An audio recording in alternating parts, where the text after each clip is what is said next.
hoorejo lesdi Senegal yewneteɗo Macky Sall Alhaji Baba Amadou yaldiri be hudindiraɓe maako. Ardiɓe lesɗe ɗuɗɗe yaldiri wakkati mai. Ɓe yaldiri be pirowal Alhaji Baba Amadou ɗan pullo, pirowal yewnetegal Falcon 900 tappangal lesdi Faransa. Pirowal Falcon 900 laati pirowal tilimgal hander piroje jahale. O yiidi be Muhammadu Buhari hoorejo lesdi Nigeria.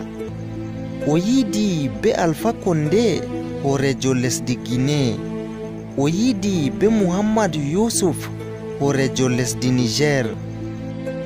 O yiidi be ardiɓe feere ɓe lesɗe feere hander lesdi Senegal. Alhaji Baba Amadou ɗan pullo ɗo mari ɓiɓɓe 8. Oɗo mari rewɓe 2. Alhaji Baba Amadou ɗan pullo ɗo andire be vallutugo talaka en. Oɗo andire be yarugo himɓe hijju. Oɗo andire be nyiɓugo julirɗe. Oɗo andire be nyiɓugo jangirle. Oɗo andire be kayruji feere hander lesɗe feere. Hitande 2019 Alhaji Baba Amadou hoosi ɓurduɗo maral hander Afrika Faransari.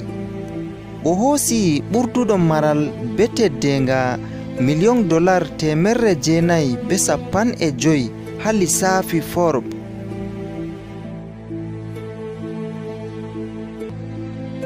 Dartol ko bo tarihi Alhaji Baba Amadou ɗan pullo jawmu jawdi mo lesdi Cameroon timmi haɗo ɗum derɗi ko mon Muhammadu Sani Banyo on ɗo waddina mon darti duniya.